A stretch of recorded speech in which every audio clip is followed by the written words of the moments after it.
Halo adik-adik yang terkasih dalam Tuhan kita Yesus Kristus. Kita berjumpa kembali dalam Doremi, doa dan renungan misioner. Hari ini hari Rabu tanggal 20 Oktober tahun 2021. Adik-adik yang terkasih, bacaan Injil hari ini akan diambil dari Injil Lukas pasal 12 ayat 39 sampai 48. Berjaga-jaga, selalu waspada atau siap sedia adalah bagian dari panggilan Kristen. Kita diminta untuk siap melaksanakan apa yang dikehendaki oleh Allah, serta kita juga diminta untuk selalu siap bertanggung jawab atas apa yang ditugaskan kepada kita. Bacaan Injil pada hari ini sebenarnya harus dibaca secara keseluruhan dari ayat 33 sampai ayat 48. Karena memuat serentak beberapa tema berbeda, yaitu seruan untuk menjual harta milik duniawi dan mendermakannya kepada orang miskin, tentang hamba-hamba yang berjaga-jaga, tentang pencuri, tentang pengurus rumah yang setia dan waspada, dan diikuti oleh perumpamaan tentang peringatan mengenai hal-hal buruk yang akan menimpa hamba-hamba yang tidak setia. Semua tema ini bermuara pada satu tujuan, yaitu sikap berjaga-jaga dan tuntutan yang berkaitan dengan sikap berjaga-jaga tersebut. Orang-orang akan mengaku sebagai pengikut Kristus, tentunya selalu dan di mana saja diharapkan selalu berbuat baik. Tidak cukup kalau kita hanya tidak berbuat jahat, apalagi jika kita membiarkan kejahatan tetap terjadi di depan mata kita. Ketika kita membisu, buta atau tuli terhadap kejahatan yang ada di depan mata kita, meskipun secara langsung kita tidak campur tangan di dalamnya, pada saat itulah kita telah mengkhianati panggilan kewaspadaan kita sebagai orang Kristen. Berserah kepada Yesus tidak berarti bahwa kita sama sekali tidak dapat berbuat dosa lagi. Kemungkinan berbuat dosa selalu ada, selalu terbuka kapan dan di mana saja, karena kita semua masih manusia. Itulah sebabnya Paulus sangat mengharapkan agar kita tidak lagi menjadi hamba dosa.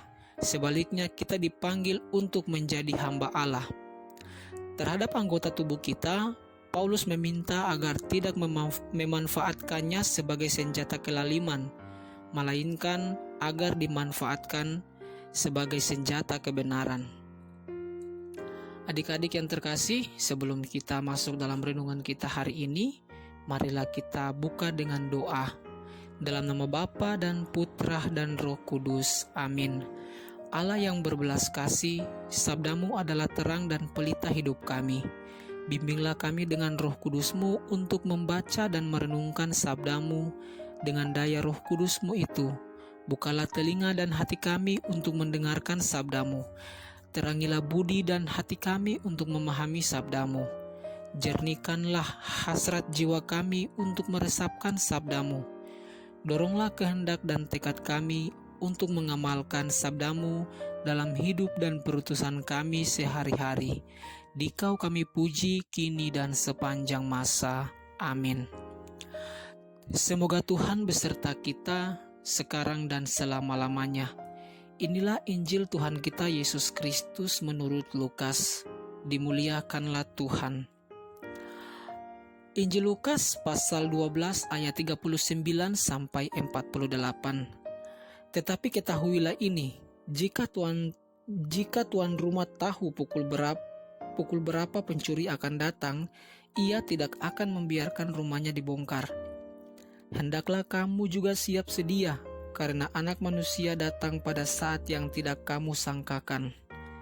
Kata Petrus, Tuhan, kamikah yang Engkau maksudkan dengan perumpamaan itu atau juga semua orang? Jawab Tuhan, jadi siapakah pengurus rumah yang setia dan bijaksana yang akan diangkat oleh tuannya menjadi kepala atas semua hambanya untuk memberikan makanan kepada mereka pada waktunya? Berbahagialah hamba yang didapati tuannya melakukan tugasnya itu ketika tuannya itu datang. Aku berkata kepadamu, sesungguhnya tuannya itu akan mengangkat dia menjadi pengawas segala miliknya. Akan tetapi jikalau hamba itu jahat dan berkata di dalam hatinya, Tuanku tidak datang-datang, lalu ia mulai memukul hamba-hamba laki-laki dan hamba-hamba perempuan dan makan minum dan mabuk, maka Tuhan hamba itu akan datang pada hari yang tidak disangkakannya dan pada saat yang tidak diketahuinya, dan akan membunuh dia dan membuat dia senasib dengan orang-orang yang tidak setia. Adapun hamba yang tahu akan kehendak tuannya, tetapi yang tidak mengadakan persiapan atau tidak melakukan apa yang dikehendaki tuannya, ia akan menerima banyak pukulan. Tetapi barang siapa tidak tahu akan kehendak tuannya dan melakukan apa yang harus mendatangkan pukulan, ia akan menerima sedikit pukulan. Tetapi setiap orang yang kepadanya banyak diberi, daripadanya akan banyak dituntut, dan kepada siapa yang banyak dipercayakan, daripadanya akan lebih banyak lagi dituntut. Demikianlah Injil Tuhan. Terpujilah Kristus. Adik-adik yang terkasih dalam Tuhan Yesus Kristus, zaman sekarang ini sulit mendapatkan orang yang jujur dan setia. Ibu-ibu mengeluh sulit mencari pembantu yang setia dan jujur, dan masih banyak lagi keluhan serupa yang menggambarkan betapa langkah menemukan orang yang jujur, bijaksana, dan setia. Mengapa demikian? Sebab manusia cenderung memikirkan kepentingan diri sendiri terlebih dahulu daripada mendahulukan kepentingan orang lain. Bahkan ada sebagian justru makin tamak dan rakus. Meskipun firman Tuhan menasihati agar kita memperhatikan kepentingan orang lain juga. Dalam Filipi pasal 2 ayat 4 berkata demikian, "Janganlah tiap-tiap orang hanya memperhatikan kepentingannya sendiri, tetapi kepentingan orang lain juga." Injil Lukas hari ini mengatakan tentang tuan rumah yang mengangkat salah seorang hamba di antara hamba-hamba sebagai pengurus rumah. Sedikitnya ada dua hal pertimbangan untuk menjadi pengurus rumah. Yang pertama adalah hamba yang setia bertanggung jawab pada tugas-tugasnya. Kesetiaan itu bagian terpenting, sebab tidak semua orang mau setia hingga akhir kesudahannya. Banyak hal yang menggoda dan terus membujuk kita untuk tidak setia kepada Tuhan, karena banyak tawaran duniawi berusaha menjauhkan kita dari Tuhan. Lihat saja Yudas tidak setia pada Yesus, dan juga bangsa Israel yang menerus-nerus berlaku tidak setia pada Allah, dan bisa kita baca pada Perjanjian Lama. Kita bisa setia jikalau kita menyediakan waktu banyak untuk berdoa, saat teduh, dan merenungkan sabdanya. Kesetiaan Stefanus hingga akhirnya ia dirajam dan ia mengampuni orang yang menganiaya dirinya. Itulah salah satu contoh kesetiaan.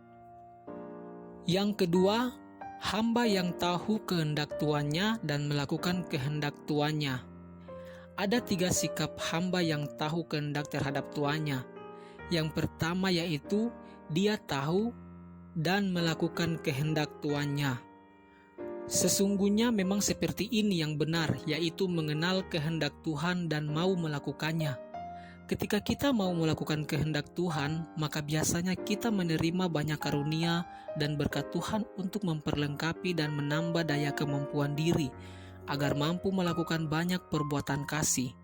Karunia dan talenta yang dipergunakan untuk melaksanakan pelayanan kasih biasanya Tuhan mempercayakan kepada kita untuk melakukan perbuatan kecil, dan semakin lama diserahkan hal-hal besar sehingga kita harus waspada akan bahaya bermegah diri dan mencuri kemuliaan Tuhan untuk kemuliaan diri dan kepentingan pribadi. Dengan mau mengenal dan melakukan kehendak Tuhan berarti menunjukkan kasih kita kepada Tuhan karena kita sudah menyelamat dan memberkati kita. Ungkapan kasih kita kepada Tuhan diwujudkan sebagai ungkapan syukur kita telah mengalami hidup baru di dalam kasih-Nya. Yang kedua adalah hamba yang tahu dan tidak melakukan kehendak tuannya. Ada orang yang bilang begini, mendingan saya tidak usah tahu tentang firman Tuhan di Alkitab daripada tahu tapi tidak melakukannya. Ini salah ya pemikiran seperti ini, sebab sama saja dihukum juga meskipun lebih ringan hukumannya dibandingkan yang sudah tahu firman Tuhan tetapi tidak mau melakukannya. Sebagai umat beriman, kita harus tahu membangun relasi intim dengan Tuhan melalui saat teduh, berdoa, renungan firman Tuhan, dan melakukan perbuatan kasih sesuai kehendak Tuhan. Tetapi tidak banyak orang beriman menanggapi dan melakukannya. Salah satu hal paling sulit melakukan firman Tuhan adalah memberi atau berbagi kepada orang lain, mengampuni orang lain, mengasihi orang yang menyakiti kita. Dan yang ketiga adalah hamba tidak tahu dan tidak melakukan kehendak Tuhan. Dalam Lukas 12 ayat 48, barang siapa tidak tahu akan kehendak tuannya dan melakukan apa yang harus mendatangkan pukulan, ia akan menerima sedikit pukulan. Mengetahui kehendak Tuhan itu sangat penting di satu sisi, namun harus mau lakukan kehendak Tuhan tersebut tanpa pilih-pilih yang mau kita lakukan. Janganlah minta berkat Tuhan saja tetapi tidak mau tahu kehendak Tuhan, apalagi tidak melakukan kehendak Tuhan itu. Adik-adik yang terkasih, dalam renungan ini kita harus berjaga-jaga senantiasa supaya tidak jatuh kepada ketidaksetiaan pada Tuhan, dan berbuatlah terus perbuatan baik tanpa pilih-pilih dengan setulus hati, agar supaya Tuhan senang saat Ia datang melihat kita giat melakukan kehendak-Nya. Untuk menutup renungan kita pada hari ini, kita berdoa doa anak misioner. Tuhan Yesus, Engkau diutus Bapa menjadi berkat bagi dunia dan menjadi selamat bagi manusia. Utuslah kami anak-anak-Mu di Indonesia untuk menjadi sahabat yang kuat bagi yang lemah, sahabat yang rela berkorban bagi yang menderita payah, sahabat penghibur bagi yang sakit dan gelisah. Tuhan Yesus, kami pun ingin menjadi utusan-utusan kecil-Mu, teman setia bagi yang tersingkir terlantarkan, teman bicara bagi yang kesepian terlupakan, sobat yang gembira bagi yang sedih dan susah, sobat penuh penghargaan bagi yang tak dicintai. Tuhan Yesus, utuslah kami ini dengan bantuan Roh Kudus-Mu, menjadi garam dan ragi yang baik, menjadi terang dan obor cemerlang, membawa kegembiraan dan pengharapan. Tuhan Yesus, kuduskanlah badanku dan kuduskanlah jiwaku. Kupersembahkan diriku padamu hari ini. Berkatilah semua anak dimanapun juga. Berkatilah semua orang yang kami jumpai, siapapun juga. Amin. Bapa kami yang ada di surga, dimuliakanlah nama-Mu, datanglah kerajaan-Mu, jadilah kehendak-Mu di atas bumi seperti di dalam surga. Berilah kami rezeki pada hari ini, dan ampunilah kesalahan kami, seperti kami pun mengampuni yang bersalah kepada kami. Dan janganlah masukkan kami ke dalam pencobaan, tetapi bebaskanlah kami dari yang jahat. Amin. Salam Maria, penuh rahmat Tuhan sertamu, terpujilah engkau di antara wanita, dan terpujilah buah tubuhmu Yesus. Santa Maria Bunda Allah, doakanlah kami yang berdosa ini sekarang dan waktu kami mati. Amin. Kemuliaan kepada Bapa dan Putra dan Roh Kudus, seperti pada permulaan, sekarang, selalu, dan sepanjang segala abad. Amin. Dalam nama Bapa dan Putra dan Roh Kudus. Amin.